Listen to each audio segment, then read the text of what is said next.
figured I would start the Book of Dreams.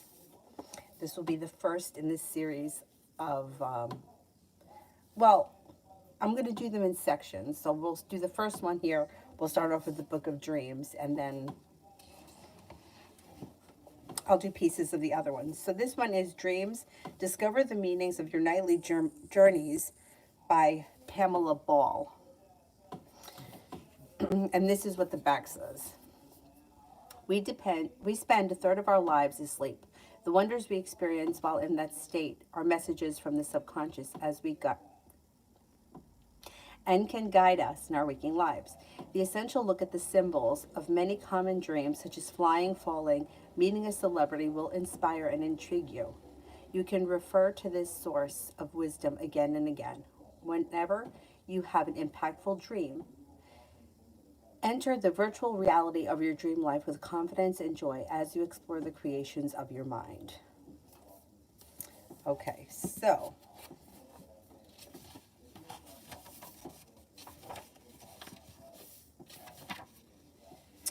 the introduction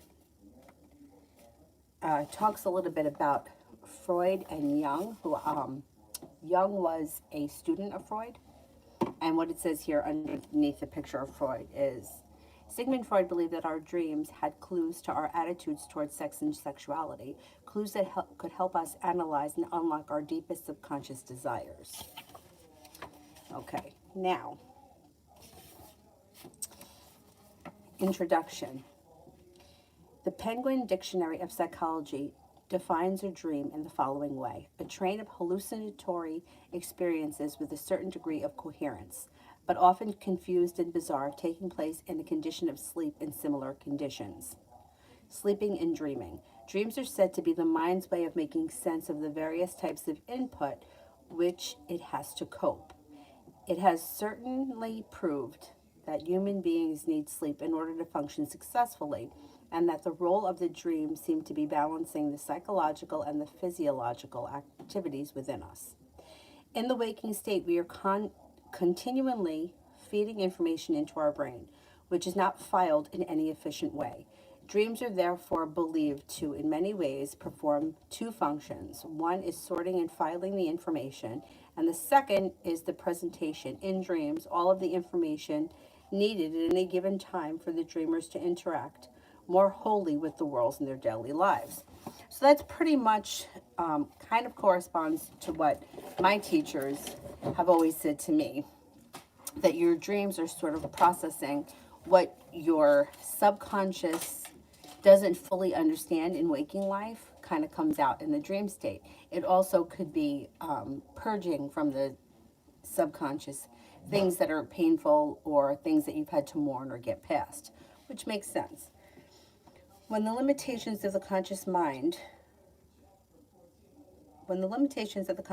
places on the highest processes are removed, the mind is free to roam wherever it pleases in dream realities. Free of inhibition, it creates scenarios that often defy explanation by logical sides of the personality.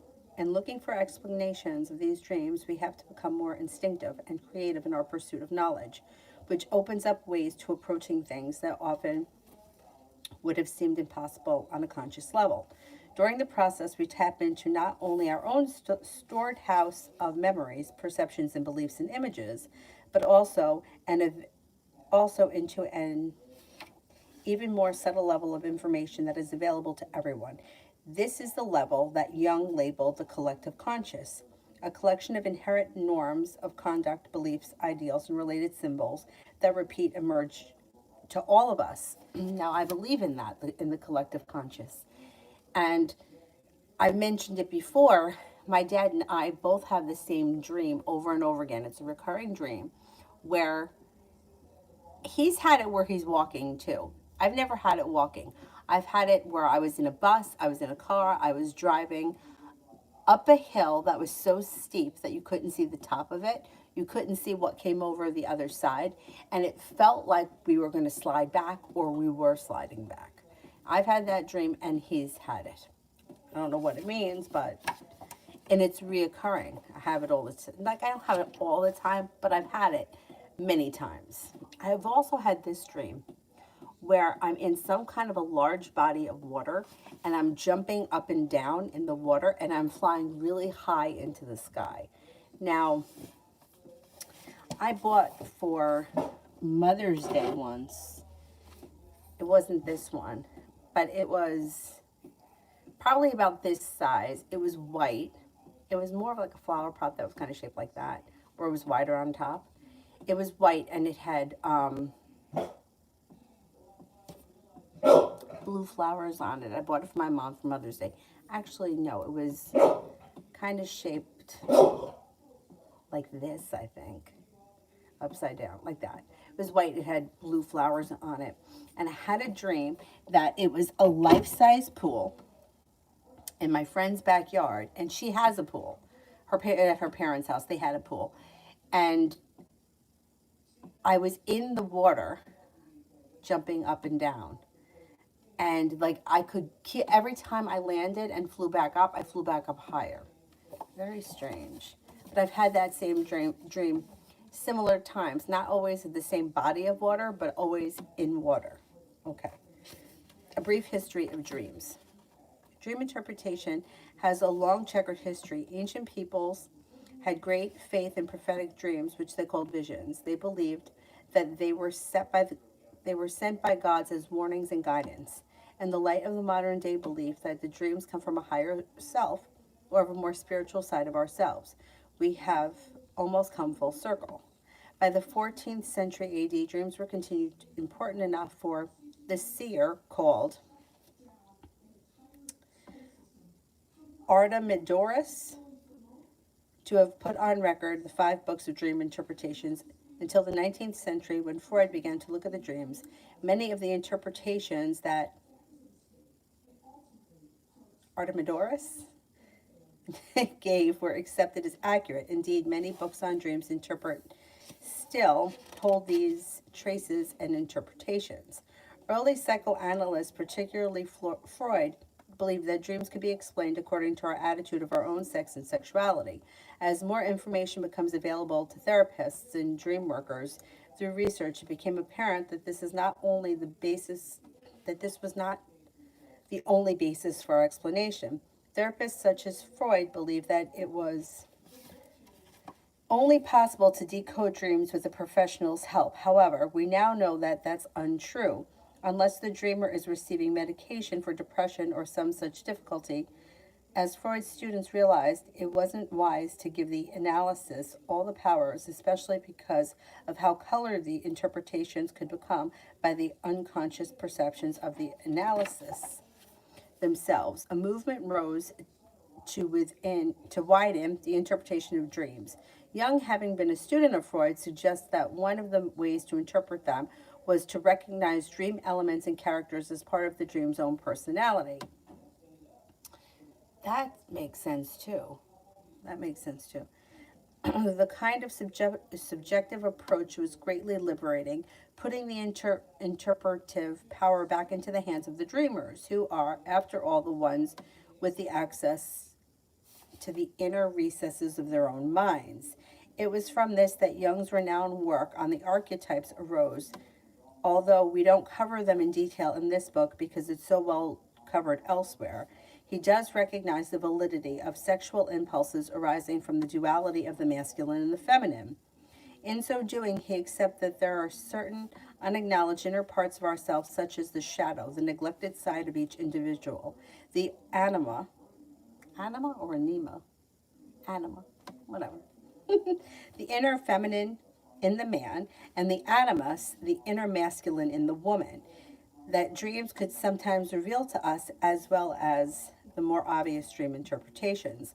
Later significant dream works was done principally by Calvin Hall, who came to interview dreams as kind of a personal document that have symbolic clues as the psyche of the individual, and Fritz Perls, who developed the Gestalt theory, Gestalt, viewing dreams as the road to wholeness, allowing us to reclaim parts of our personalities that had become lost.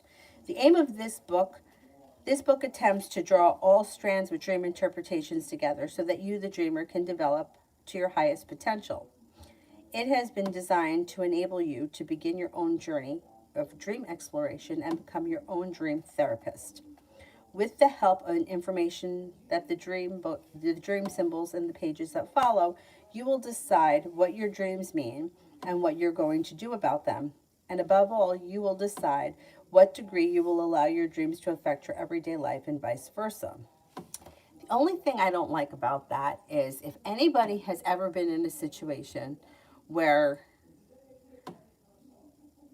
I don't know, whatever the situation is not working out for their highest good, and they're having dreams about something or someone because they're obsessed with it. Obsessed with whatever, obsessed with fame, obsessed with body image, obsessed with looks, obsessed with a person. And then they start dreaming about it. When you kind of give yourself the right to just to say what it means, it just kind of caters into that addiction, because that's what it is. It's like anybody that's like say somebody who is all about their looks, like they have this standard of beauty, whatever it is for that person. And like, let's just use for example that somebody wanted to look like a Kardashian, right? So they have this image that long straight black hair is beautiful, so that's what they do, right? They get obsessed with having tiny waists and big butts and big boobs and whatever.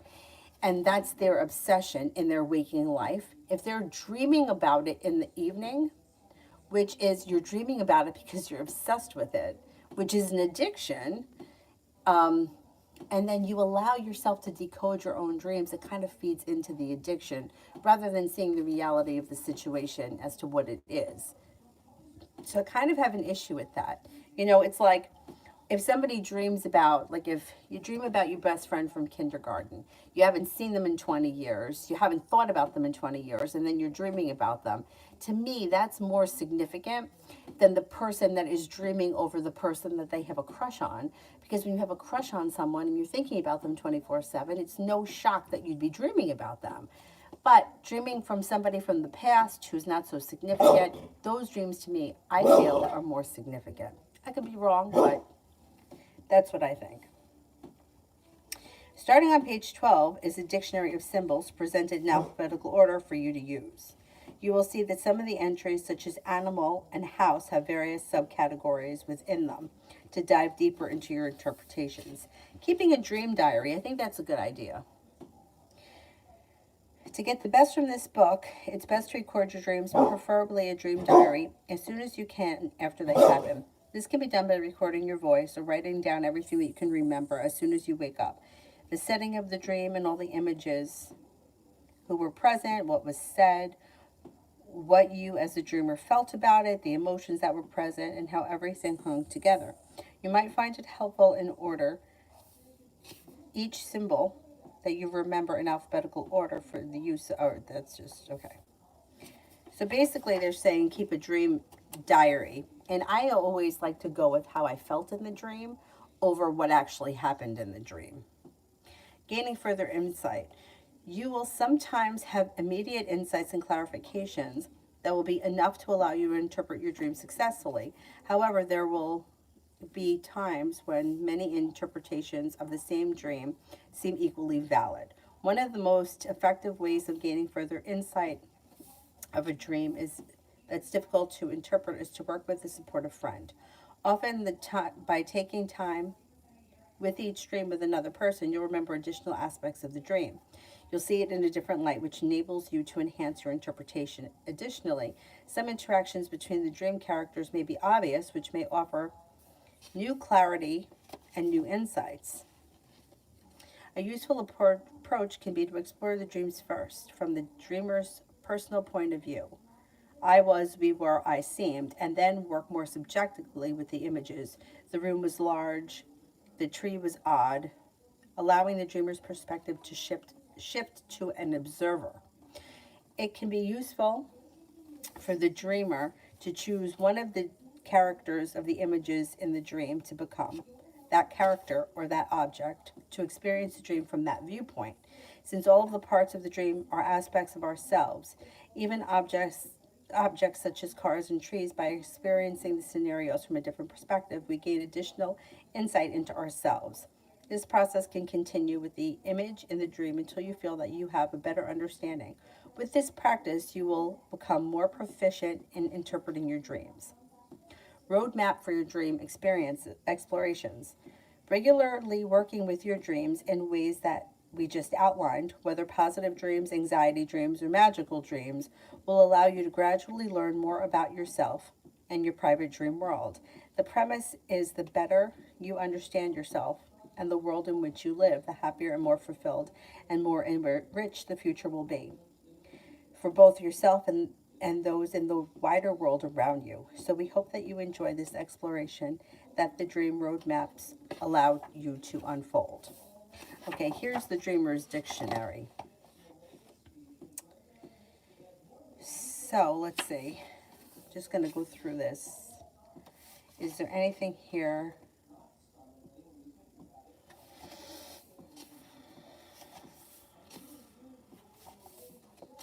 Of course, water, dreaming about being in water would definitely have something to do with emotions, but let's see what water says.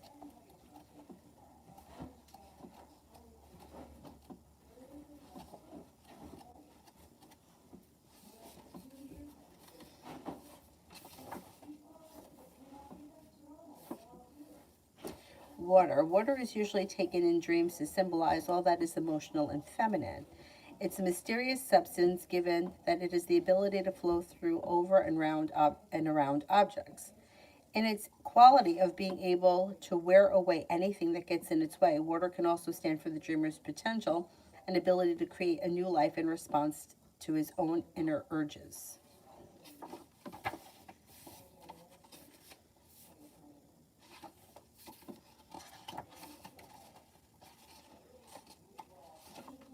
Oh, so that's it. Now the rest of this is just dream interpretations.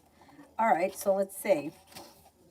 Flying, right? Because when I was in the water, I was flying high. Conventionally, to dream about flying has to do with sex and sexuality. But it would probably be more accurate to look at the terms of and lack of inhibition and freedom. We are releasing ourselves from limitations that we may impose on ourselves. I mean, it kind of makes sense because every time I jumped up, I was like flying higher than the time before. But I can't remember what was going on in my life at the time I was having those dreams. So I don't know. Nudity. Nudity, I think that we've all had that dream, like where you're in your pajamas, like at work or at school. Freud assumed that dreaming about being nude was linked to sexuality. However, it has more to do with self-image. We have a desire to be seen for what we are, to reveal our essential personality without having to create a facade. To dream about walking down the street naked will depend on whether or not you were seen by other people. If you were seen by others, there might be something about ourselves that we want to reveal. If we were alone, we may simply want freedom of expression. Okay, so you know what you do? Any of these, any images or colors or situations that you've recently dreamed about, put in the comments below and I'll look them up and I will type in what the dream book says. So this will probably be the only video on dreams. And then my next video, I'll start the aura book.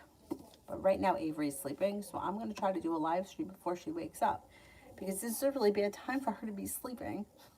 Like, I don't know what it means for the rest of the evening, but I got to strike while the iron is hot. So thank you all very much for being here. As always, if you like what we're doing here at the Magic Junk Jar, please subscribe, share us with your friends, and we will see you soon. Bye-bye.